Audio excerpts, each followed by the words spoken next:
Dr. Miller called. She said, "Hi." I said, "Hi, what's cooking?" So she said, "You are very, very pregnant." And I could believe it, but I was so happy. I was so happy. 6 years after Aleta had set her focus on having children, her dream was within reach. She imagined strolls in Central Park, her first Mother's Day, a baptism in the church where she had prayed. But the healer would still need to summon tremendous energy for the challenges ahead.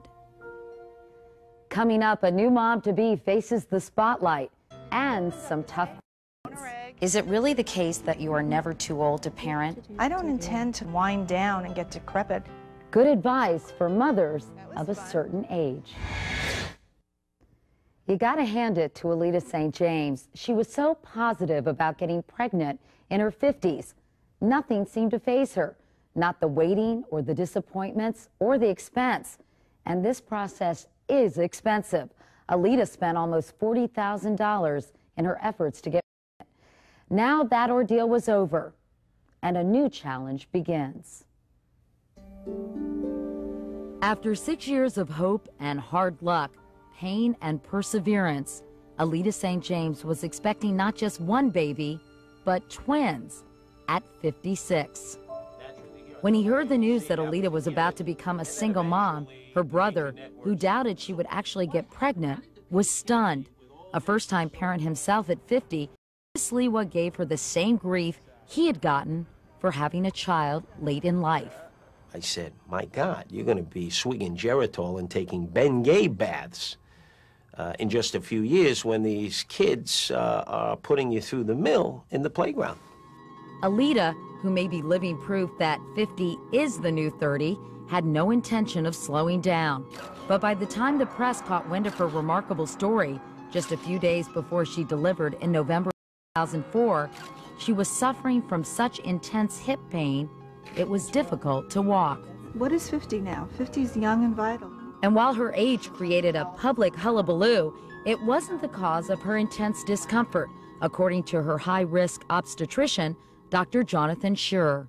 So her complications were really the complications of a multiple pregnancy, not so much a complication of her age. On top of the excruciating hip pain, she also developed gestational diabetes, common among older mothers. However, her twins were not at increased risk for chromosomal disorders because of a critical fact. Remember, Aleta had used donor eggs. The babies are not really at risk on an age basis because they come from a young woman. On Tuesday, November 9th, 2004, Francesca, named after Aleta's mother, arrived at 9:19 in the morning. Her brother, Gian, which means miracle from God, emerged a minute later. Two healthy babies. Finally, after 7 years of holding on to her vision, Aleta held her children for the first time. Just 3 days shy of her 57th birthday, she was one of the oldest new mothers in the world. Happy birthday, you November baby. Within 24 hours, she was back on her feet, giving a preference. This is something that I really wanted. And just to look at these children, and they're so beautiful. But not everyone felt this was a reason to celebrate. Some people have questioned your decision. For example, a prominent bioethicist wrote, "If you talk to children of older parents, most will tell you that they worried quite a bit about whether their parents would live to see them graduate from high school. Is it really the case that it's never too late? You are never too old to parent?" I don't intend to kind of like wind down and get decrepit. I have a challenge to keep myself going, to eat right, to exercise. And children that have a fear that their parents are going to die, I've heard that from my clients that are 30 years old.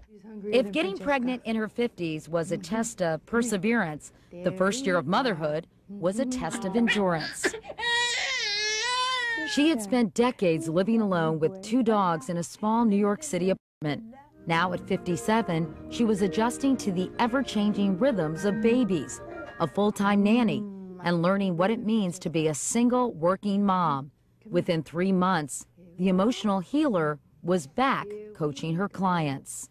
Did you ever say, what have I gotten myself into? I think there were 2 days where I was just being financially challenged, and I thought, God, can I do this? Can I give them the best life that I want to give them? Yes, you can. And I realized, yes, you can. You've brought them into the world. There was a reason you got them in here.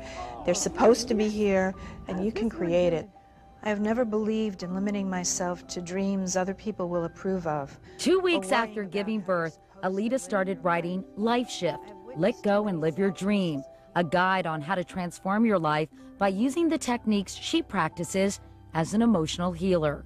If you let go of how things are supposed to happen, and you just focus on the essence of what you want, even if it's losing 10 pounds, and you get the support group and find spiritualities, find something higher than yourself that you can use as an energy to help you realize your dreams, they will happen. But is any dream attainable at any age? Should women in their 50s who yearn to be mothers expect to be as successful as Aleta? Her fertility specialist, Dr. Jane Miller, says no. The moral is not, if you have a dream, pursue it, you can do it. Because that's unrealistic. And it can hurt many people. Your doctors say they helped you have children because you are, quote, an exceptional woman, and they stress that you are the exception. So how can you encourage women, for example, who are having trouble conceiving without giving them false hope? You give them everything that they can do to conceive. Through the energy work, through meditation, through Western technology, and then if at the end of that road they find that this is impossible, that they can't do it, then you say, okay, what are my options? You can adopt, you can have a surrogate hold the pregnancy. There's other ways that you can have children. Some people might say, listen, Aleta, you got pregnant because of technology, all this woo-woo metaphysical stuff, but the technology is what enabled a woman of your age to give birth to twins. Absolutely, and God bless the technology. And every single time I gave myself a progesterone shot with a needle this big, I blessed it, because I knew if I didn't do it, it wasn't going to happen. But I became pregnant on the second in vitro at my age, and a lot of women don't do that. So you got lucky.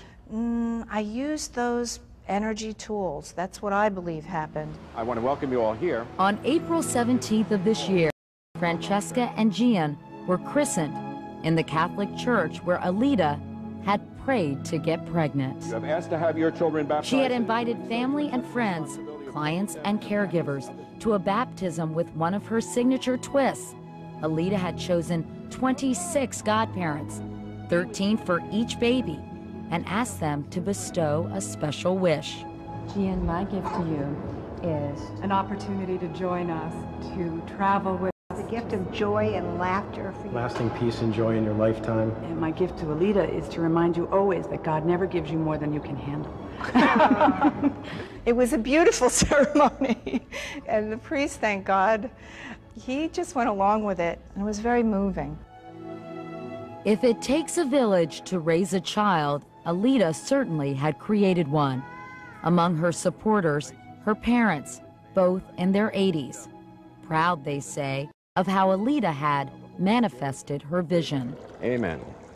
I just wanted to have these children. I wanted to give them their dreams. And I'm so glad I did it when I was 57 and not 67, because I have more time to be with them.